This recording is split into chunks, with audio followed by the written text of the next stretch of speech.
Just telling you how it is. This is just the way things are. And so you kind of get a little discouraged and your faith flickers. Because you had the experience, you thought you knew, you took a stance to represent how you thought it was, and then suddenly it's all dead. And horrible, and ugly, and empty. And your faith flickers and you say, I've lost it. And at times when the faith flickers and you're part of an organization or a belief system or a technique, that's when you become more fanatic. In order to reinforce your flickering faith, you try to convince everybody else that it's true.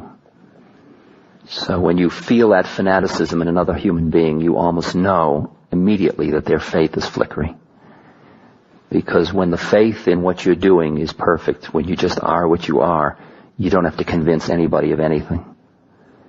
Faith flickers, and it's often followed by what's called the dark night of the soul. I lost it. You have depression. And then you say, well, I'll just go back into the world because the whole thing was phony anyway. The whole spiritual trip was a hype. And all those people in the world that said there was nothing to it were right, because I've lost it and I'm not going to get screwed by not having anything. At least I'll have the world. So you go back into whatever part of the world you can grab onto again. And that's called, as Krishnadas once said to me, the phony unholy as opposed to the phony holy. Because the problem is that once it's happened, you can't forget it. You might try, you might sit at a bar and drink and lust and talk about soccer and fast cars and look for rushes and trips and more rushes and trips. But you won't be able to forget, because once you've awakened, you can't get back to sleep. Fully. You can do pretty well. You can do pretty well, but you can't do it totally. You just can't do it totally. And at this time, because you have this heightened awareness and this ability to stand back a little bit from your whole trip, you begin to explore all of the things that you've held in before, and you explore relationships, and you explore sexuality, and you call it tantra,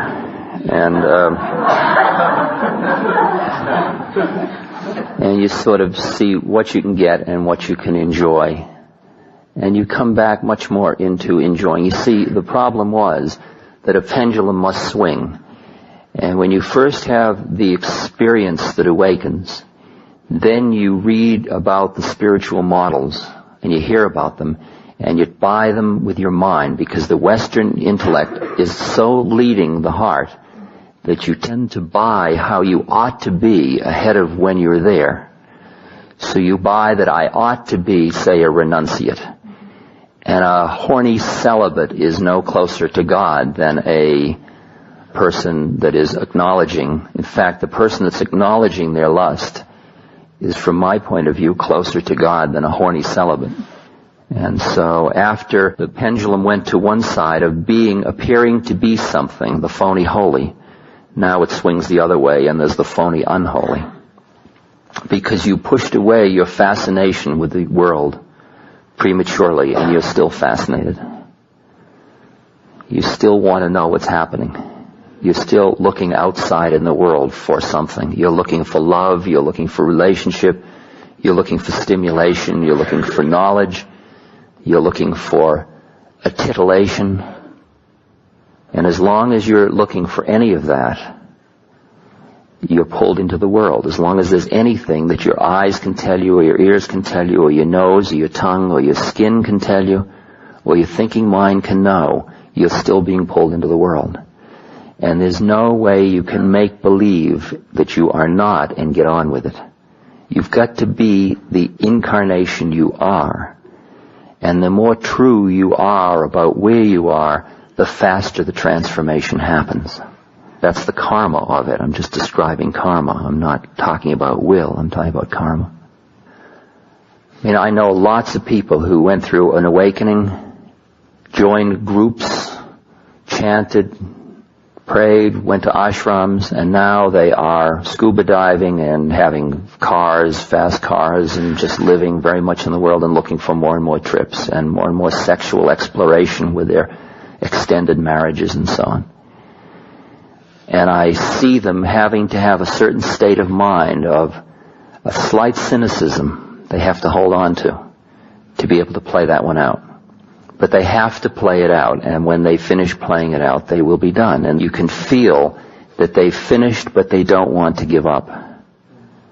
You try to milk it for one more rush, one more trip. Just I can get a little more out of it.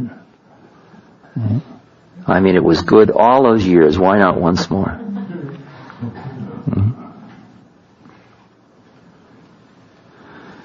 And when the trips start to fall away, if you're like me, you get really feeling angry and depressed and gypped. Because you look around and everybody, you see that ignorance is bliss. You see that everybody's getting fun out of bowling and you don't want to bowl anymore. And you don't have anything else. It's the dark night of the soul when you have lost the world and you're not yet tasting deeply enough of the Spirit. And it's a heavy period. There are a lot of heavy periods in this journey. And comes along with all this a kind of a deeper and a deeper understanding, a wisdom, a deeper wisdom. So you're understanding sort of how it all is and why this is all happening, and that yes, the trips will fall away and it still hurts, because there are still the veils of attachment, of still wanting not to die into the Spirit. Because the awakening was merely the foreshadowing of the death into living Spirit. It's not the death. It's just the foreshadowing of the death. I'm just describing to you the stages of dying into Spirit. Because only when you are Spirit is there no death and no birth. And then you are. And you become who you truly are. And it's at this point, as you understand more and you see your predicament and you're acting out all your stuff, that your understanding of the way karma works makes it almost impossible for you to continue to act in ways which exploit others or which create karma for other human beings. And it starts to temper your behavior. The commandments start to be real for you, not as things you ought to follow, which is the way you've done it all your life. I ought to be good. As if you need to have these external controls to repress the internal stuff that is not acceptable to you. And finally, all of the precepts or the commandments or whatever they are become sort of obvious to you about that's the way life has to be, because that's the way it works. It's merely a statement of how it works. Because the more karma you create, the deeper you dig your hole of suffering. It's as simple as that. It's as simple as that.